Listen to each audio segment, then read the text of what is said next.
नमस्कार भक्तांनो, आपल्या सर्वांचं मनपूर्वक स्वागत आहे भक्तांच्या वाटेवर या पवित्र आणि आध्यात्मिक प्रवासात.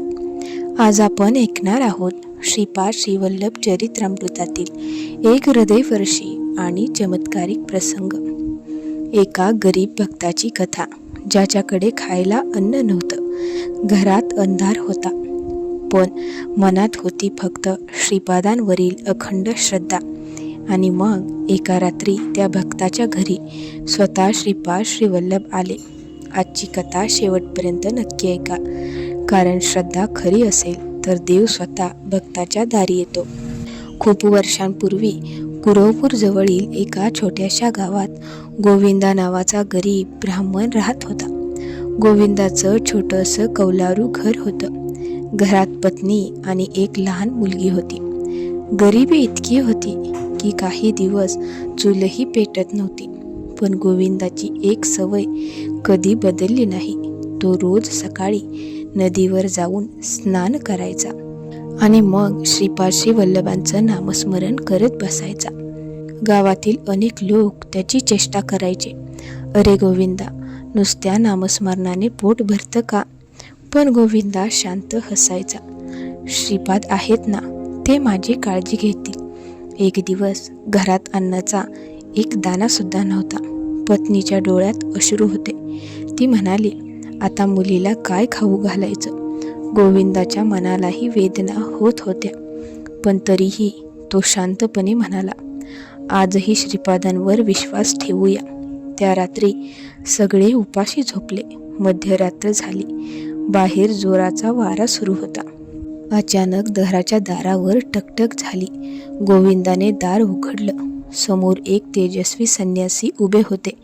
डोळ्यात विलक्षण तेज, चेहऱ्यावर शांत हास्य. ते म्हणाले, बाळा, रात्र झाली आहे, थोडा आसरा मिळेल का? गोविंदा लगेच नम्रपणे म्हणाला, महाराज, हे घर तुमचंच आहे. पण आत आल्यावर गोविंदाची पत्नी चिंतेत पडली. घरात खायला काहीच नव्हतं. अतिथीला काय द्यायचं? गोविंदा मनात श्रीपादांना प्रार्थना करू लागला. तेवढ्यात त्या संन्याशांनी हसत विचारलं, काय झालं? मनात चिंता का? गोविंदा लाजत म्हणाला, महाराज, तुम्हाला जेवायला देण्यासाठी आमच्याकडे काहीच नाही. हे ऐकताच संन्याशी शांतपणे हसले आणि म्हणाले, घराच्या मागे ठेवलेलं भांडं पाहून या. गोविंदा आश्चर्याने बाहेर गेला आणि त्यांच्या डोळ्यांवर विश्वास बसला नाही. तिथे मोठं भांडं भरून तांदूळ, तूप, फळं आणि अन्नसामग्री ठेवलेली होती.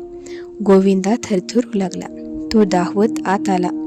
पत्नीच्या डोळ्यात आनंदाश्रू आले. क्षणात घरात स्वयंपाक सुरू झाला. त्या रात्री संपूर्ण कुटुंबाने आणि त्या संन्याशांनी एकत्र भोजन केलं. भोजनानंतर संन्याशांनी गोविंदाच्या मुलीच्या डोक्यावर हात ठेवला आणि म्हणाले, या घरात कधीही अन्नाची कमतरता भासणार नाही. रात्र संपत आली. गोविंदा म्हणाला, महाराज, तुमचं नाव तरी सांगा. संन्यासी फक्त हसले आणि म्हणाले, ज्याचं तू रोज नाम घेतोस त्यालाच ओळखलं नाहीस? क्षणात संपूर्ण घर तेजाने भरून गेलं आणि ते संन्याशी अदृश्य झाले. गोविंदा आणि त्याची पत्नी थरथरत उभे राहिले. त्यांच्या डोळ्यातून अश्रू वाहू लागले, कारण ते दुसरे कोणी नसून स्वतः श्रीपाद श्रीवल्लभ होते.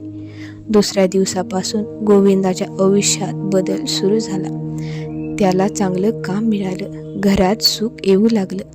पण त्याचा नम्रपणा कधी बदलला नाही. तो प्रत्येकाला एकच सांगायचा, खरी श्रद्धा असेल तर श्रीपाद भक्ताला कधीही उपाशी ठेवत नाहीत. काही वर्षानंतर लोक त्या घराला श्रीपादांचा आशीर्वाद लाभलेलं घर म्हणून ओळखू लागलं. भक्तांनो, आजची ही कथा आपल्याला एक मोठा संदेश देते. देवाला मोठे महाल लागत नाहीत. त्याला लागतं फक्त खरं भक्तीचं मन. ज्याच्या मनात श्रद्धा असते त्याच्या दारी देव स्वतः येतो. म्हणूनच कठीण परिस्थितीतही विश्वास सोडू नका. नामस्मरण करत राहा, कारण भक्त उपाशी झोपू शकतो, पण देव त्याला उपाशी ठेवत नाही. जर तुम्हाला ही कथा आवडली असेल तर लाईक करा, शेअर करा आणि आपल्या भक्तांच्या वाटेवर या परिवाराचा भाग होण्यासाठी चॅनेलला सबस्क्राईब नक्की करा. दिगंबरा दिगंबरा श्रीपाद वल्लभ दिगंबरा.